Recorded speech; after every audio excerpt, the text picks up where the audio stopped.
Hey everybody, welcome to the stream. Good evening. Happy Sonic X Shadow Generations launch day for the second time. I don't know what it is with Sega and those digital deluxe editions, but they've been rather consistently doing the 3 days early access kind of thing, and it makes it so that there's this weird, like, staggered release, where there's one release date and then another release date. In this case specifically, though, it fucked me up pretty bad because the Switch version didn't get 3 days early access this time, for some reason. So I've just been waiting here patiently while everybody else around me is like, oh my god, they finally made a good Sonic game! Yeah, sure would like to figure out. Harmony says it's time for Peem. I sure hope it's as good as everybody says it is. I've heard nothing but good things, and that's a good sign for a Sonic game. Because Sonic fans tend to be divided on things.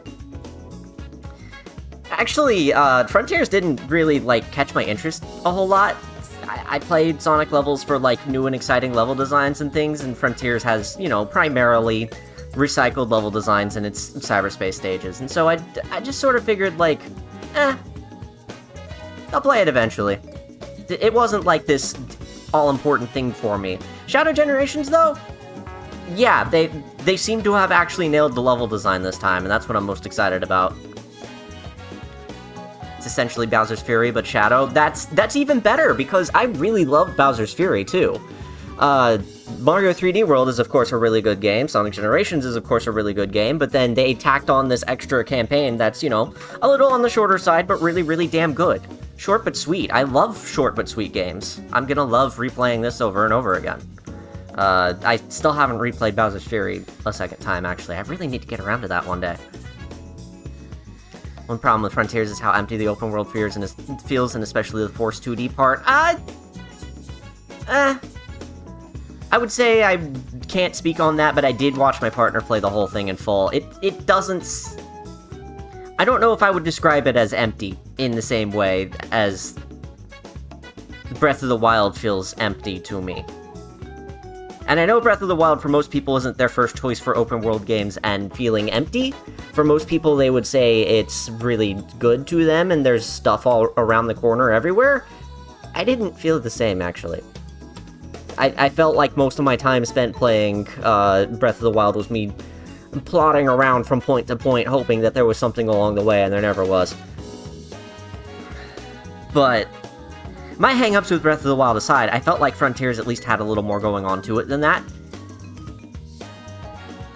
Though the weird 2D sections are very, very weird.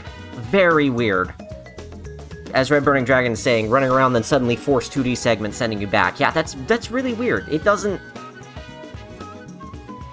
work in an open world style. I mean, it kinda does. Frontiers proves it kinda does work. But it's weird.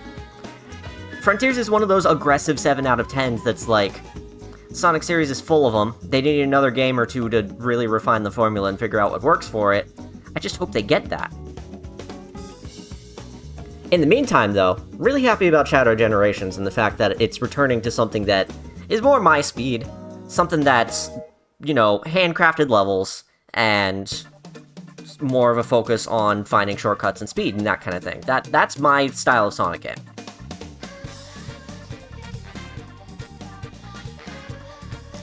What else was I gonna say tonight? Well, there's the obvious news that I'm sure everyone has heard, but just in case, I'm going to say it again on video just to make sure it's captured here. Ready? I got a job! Holy fucking shit, it's over. It's finally over. I've been out of work for 8 months. I finally got a job. And the offer hasn't been finalized yet because they've got a bunch of paper pushing to do, but I heard the news yesterday, and this one, the rug isn't going to be pulled out from under me because it's not tied to a government contract this time!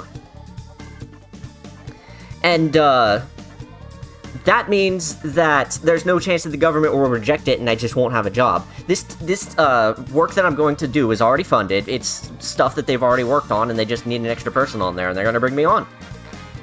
There's no chance of that not working out unless I somehow fail a background check. Ha! Ha! Or they could close the position unceremoniously, but they won't. They won't. The point of this is not to recount all the possible ways it could fail. The point is to say I finally succeeded, and I know it for real this time. It's not like last time. So eventually I'll start working and probably stream a little less than I have been lately, but I will just be happy to be back to some sort of stability and not have to constantly borrow money from people. That's nice. Can't wait for the Skysometric Cubicle stream. Xbox is going to become the next water cooler. Sports?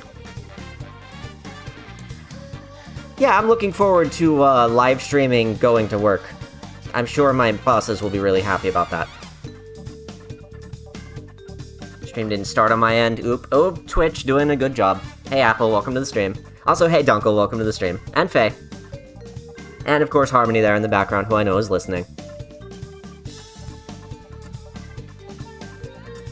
Speaking of Shadow the Hedgehog, I'm really looking forward to the Sonic 3 movie. It's the first time I'm going to be in a theater in, like, 7 or 8 years. 6 or 7? Shit, I forget what I calculated earlier. 7-ish years. It's been so long since I've been in a theater, and it hasn't just been pandemic stuff. I just don't really watch movies.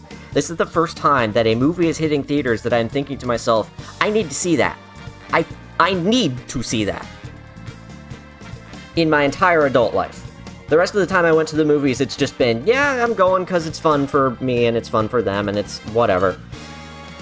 Usually went with somebody, and this time I'm going with Harmony. But, I would go even if it was myself.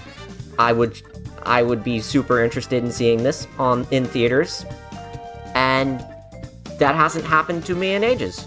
I'm not much of a moviegoer.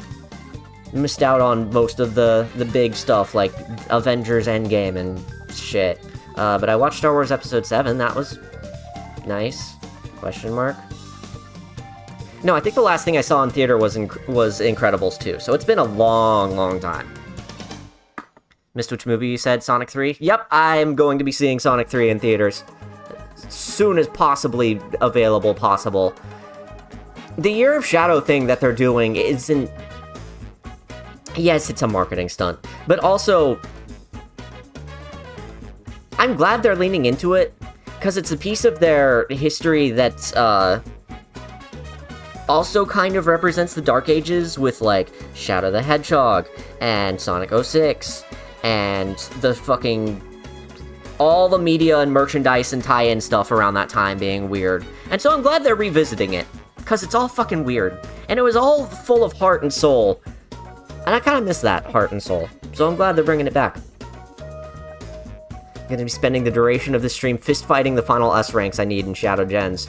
I'm glad that they're not immediately easy. That's actually really encouraging. Brittany says, oh, you got a job? I did get a job! It is finally over! Job offer incoming. As soon as they finalize the details, but it is happening. It is for real this time. Thank you very much. Every area of Sonic the Shadow is part of is dubious quality at best, and I love that they're appealing to it. Exactly, yeah! And not only are they appealing to it, it seems like they know which parts are good, and they're pushing those parts really well. Like Sonic 3 being based-ish on the Sonic Adventure 2 storyline.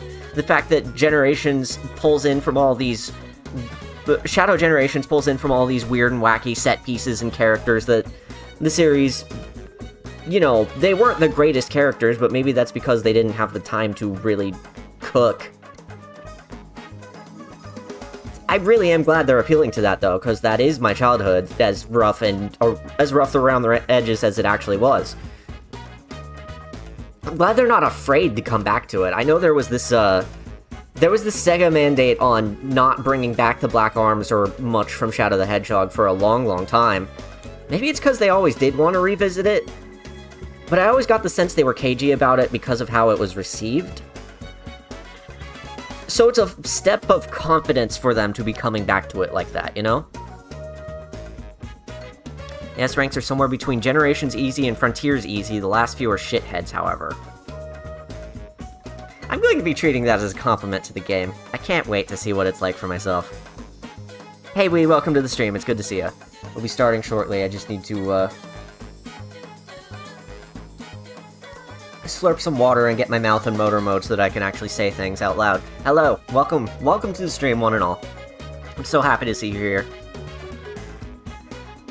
Before we start, I want to quickly go over a couple of nice things that happened. Apple resubscribed for 12 months in a row. Holy shit, thank you so much. And Quintalian also followed right before the stream started. Thank you both. To be clear, I literally can't tell what I'm doing wrong in the last S-Rank, so don't consider it a compliment, but the S-Rank experience is mostly good still. I'm very excited.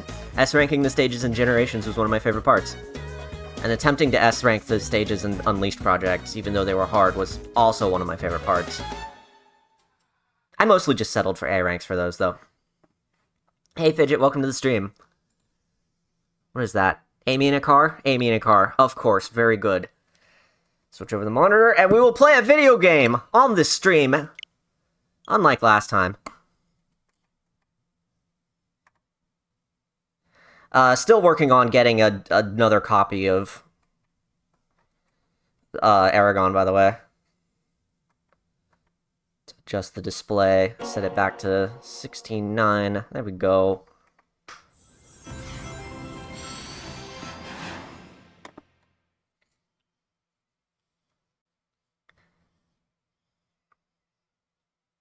Why is the text so fucking small, really?